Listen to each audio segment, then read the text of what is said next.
Hey, I'm Jenna Wolf, certified lactation counselor, parent coach, and extended breastfeeding mom of two.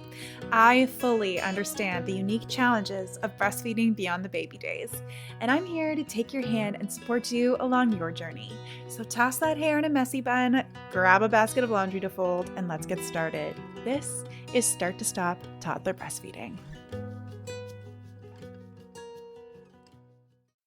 In today's behind the scenes bonus episode, I'm going to be talking about what a day in the life is like for me breastfeeding my 4-year-old. Now, I haven't really thought that anyone would be interested in this, to be honest. It didn't really occur to me to do this type of podcast episode, but I had someone in my group coaching program specifically ask me about it last week. And then when I posted about it on Instagram, you all wanted to hear about it. So that's what I'm going to be talking about. First, I want to say that I actually have a download for you guys. So I'll be talking about that a little bit, but the link directly to it is in the show notes, and I'll share that a little bit further in the episode. I had an accompanying download last week for last week's episode that I only gave out to the people who get emails from me regularly. But I thought this week I would share about it here and have a page that you can download it even if you don't get emails from me already. I also want to give a little caveat. This is not like the way my life looks is not the way that your life should look, needs to look, has to look. I'm not recommending that this is the things that you do for your family. And I also understand that many people have never met anyone who at least openly talks about breastfeeding their older toddler child. And it can feel like just a big question mark. Like, what is it even like, right? Like the choice is basically to keep going like I am right now or to wean. But there's a third option, and that's to make changes and have a different future of your breastfeeding where you're not weaning, you're not continuing on like you are right now, you're actually creating a relationship that feels really great for both of you. And that is pretty much what I have with my son. Now, if you listen to last week's episode, you'll know that I have been in a lot of stress. I've experienced a lot of stress this past year in 2023, and my life has looked a lot different than it has at different times in my life. And things are not always as smooth as I would like them to be. So that is part of my story right now. There is a little bit of an extra go with the flow attitude that I have because I have to, because I only have so much energy. And too much planning and too much intention is, number one, it takes a lot of work. And number two, it doesn't always go that way, right? When life throws you curveballs. So that happens a lot right now. Even as I'm recording this on Monday, and I'm hoping to get this episode up very soon after I'm done recording it. But there was a snowstorm here, and that threw our lives upside down over the weekend when I normally record the podcast episode. So it didn't get dropped first thing Monday morning like it usually does. So those things happen, right? They happen for everyone. Let's get into it then. I want to share a little bit about what things looked like with my daughter. I'm not going to go into too much detail. There's lots of bits of my story of breastfeeding my daughter on other podcast episodes, in my free workshop, on my Instagram. But I want to have a little bit of a comparison between what things were like with her versus what things are like with my son. So with my daughter, I had a really rough beginning of breastfeeding, but eventually we kind of found our groove, and we were breastfeeding and, all these things. Things were tough at different times with meltdowns and whatnot. But for the most part, we rolled with it once she kind of hit the 1 year, 18-month kind of mark. But shortly after that, just before she turned 2, a few months, 5 months or so before she turned 2, I got pregnant with my son. And when that happened, I started experiencing more like nursing aversion, which I didn't really experience at all prior to that. Which, if you're not familiar with nursing aversion, it's this urge to just like push your child off while they're latched. I had a lot of it just was overwhelming, the body sensations I would experience when she would latch, and it was incredibly stressful, and I didn't know what to do. So that played into our story, right? And grappling with whether or not to wean or night wean or what that all looked like. So eventually I sorted things out, and I share that again at different places at different times. But then as far as the timeline went, We night weaned when the day she turned 2, actually. So her second birthday, I was pregnant with my son, and night weaning went really smoothly for us. There was, like it had its moments of challenges, but it went really smoothly.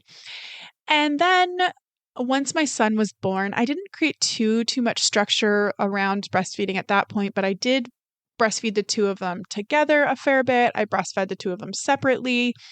For the most part, we rolled with things as they came up. I really relied on breastfeeding my daughter as a tool to connect, like the two of us to find some connection time, to support her to go to sleep.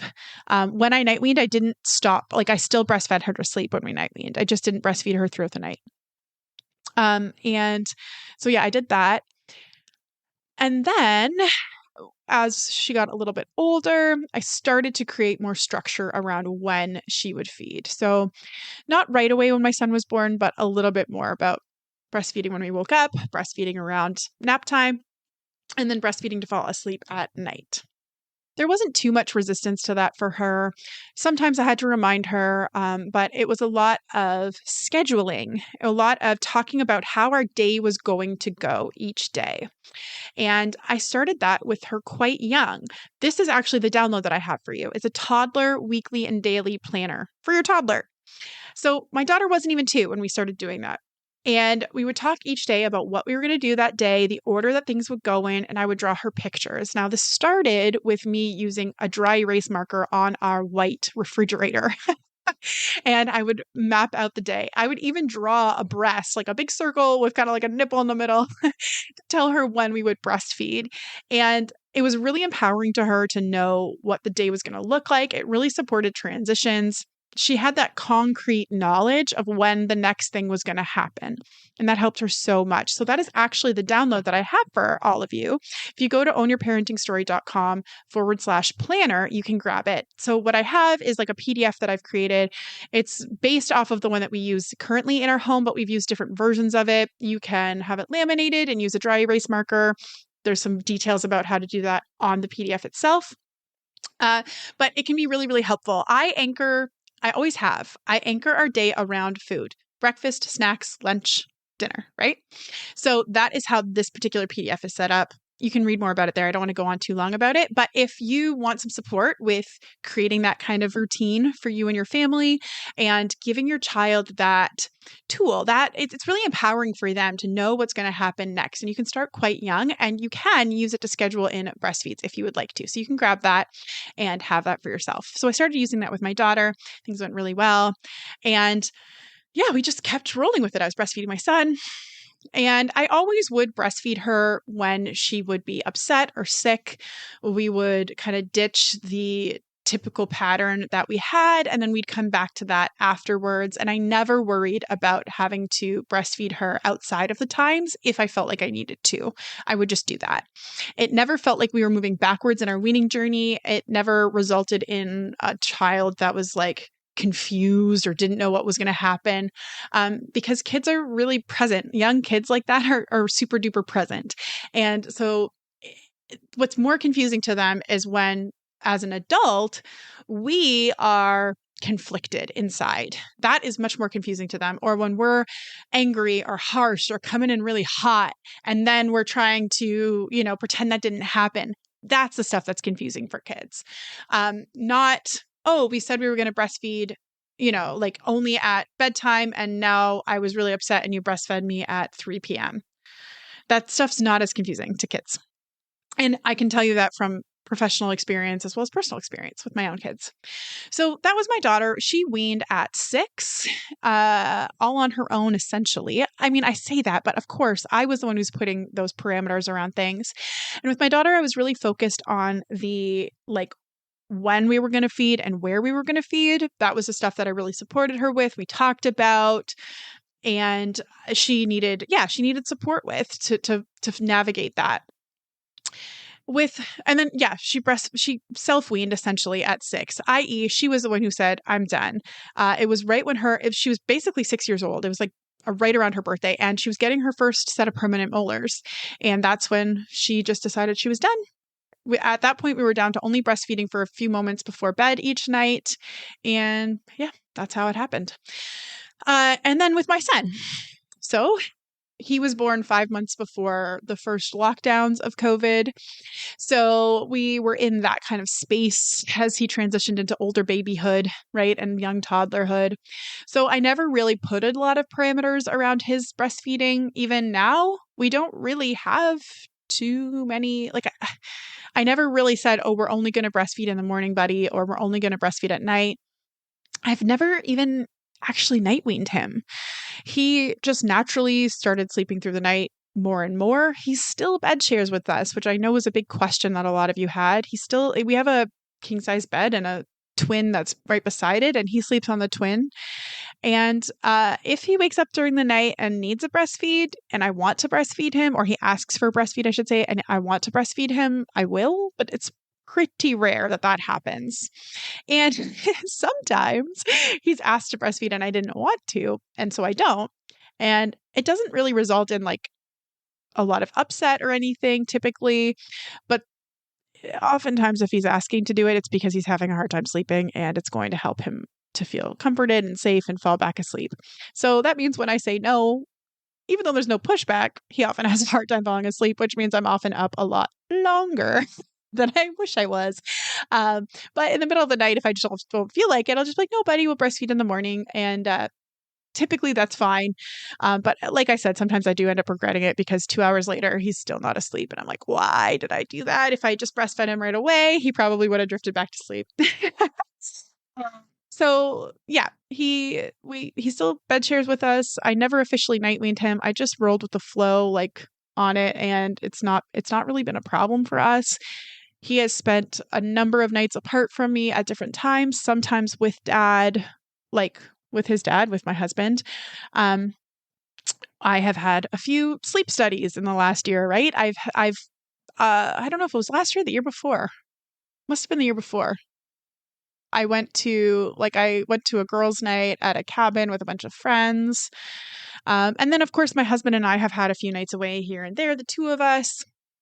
And there are plenty of evenings where I am out doing things and my husband will put him to sleep, or he is at grandma and grandpa's and he falls asleep there. And then we kind of pick him up and bring him home. So that's never been really an issue. I am going to do more content on having that night away, although I do have a couple podcast episodes on it.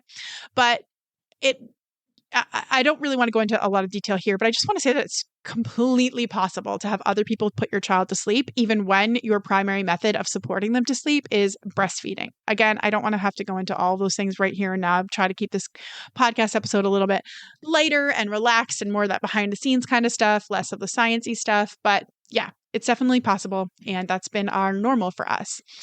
So right now, he typically breastfeeds when he wakes up first thing in the morning. The days he does nap, which he still does occasionally, I will breastfeed him to nap if I want to. And then I normally breastfeed him before bed. And then there's times during the day where he asks to breastfeed, and sometimes I'll breastfeed him, but it's not that often. And often when he does ask to breastfeed, there's a reason and I can see it. So sometimes it's like, oh, dude, I haven't filled your water bottle in hours. You're thirsty, right? And so he might not necessarily like recognize it himself and come up to me like, Mommy, I am thirsty. Please get me some water. But he's just like, Mommy, milk. So when he does that, sometimes I just say, oh, you're thirsty, bud. Let me go get you some water. Now that is my knowledge of the fact that like he probably needs a lot more quantity of milk than what he's going to get in that breastfeeding session, not because I don't have enough milk for him or because I've dried up or anything like that. I just know that his thirst is going to be quenched better with water, so I'll grab him water. I will absolutely breastfeed him if he's upset, if he's hurt.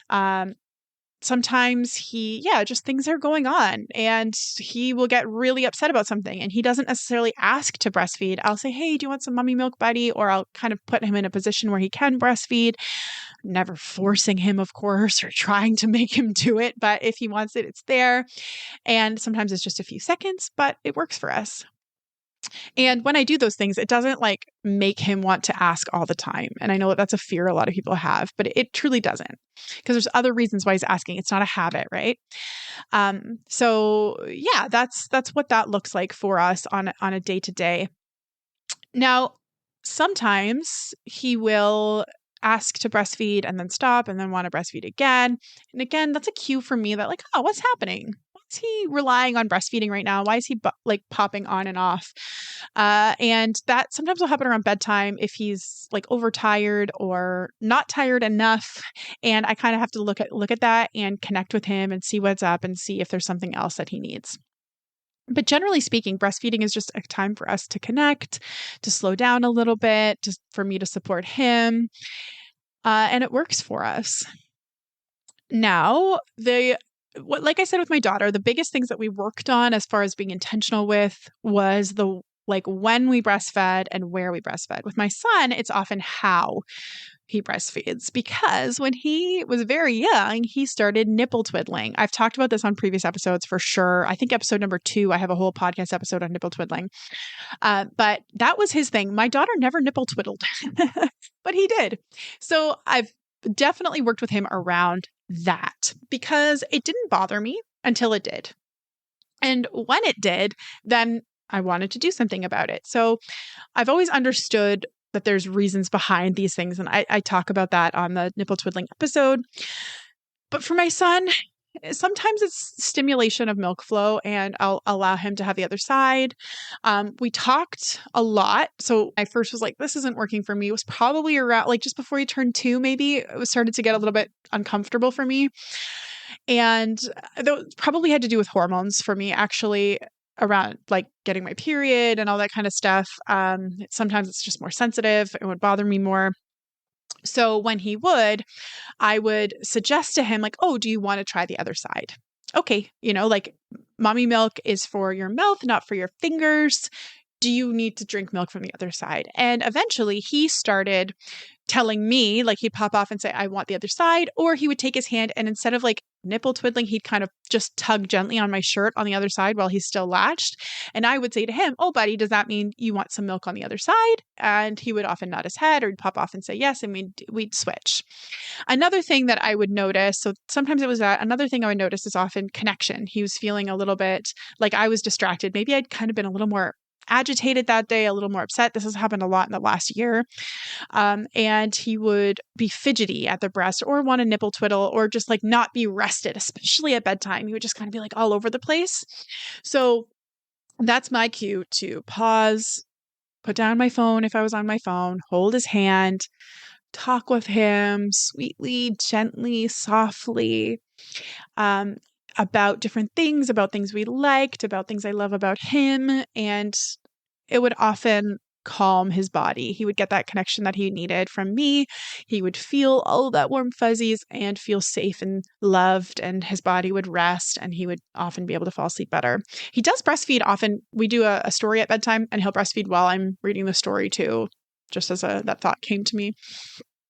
So yeah, for him, it has been the how we're breastfeeding that we've talked on and done a lot of work around. It's not something that it's like, oh, you teach this one day and like it's good to go forever. No, like little kids, especially when they're a little bit stressed, which is often when those behaviors come up, they don't have the capacity to think through those problems themselves. He hasn't had that capacity to think through those things and figure out an alternative and identify what his needs are and all that stuff. That's on me, right? So I notice that and then I make those shifts and changes. And it works well for us. It has been something that I've used and continue to use as a tool over the last year, especially when I've had a little bit of a harder time parenting and a little of a harder time being present with my kids and getting my needs met and their needs met. So I hope that was helpful for you. Another question that I got was around boundaries. And I think I spoke to that in this episode too. But typically, if my son's needs overall are met, he's not hungry or thirsty or, like lethargic from not moving enough during the day, or, overtired. If I really need to say no to a feed for whatever reason, I'm just there with him through whatever feelings might come afterwards. Yeah, but I get it. It's tough. It's hard. But there's not really pushback around breastfeeding ever.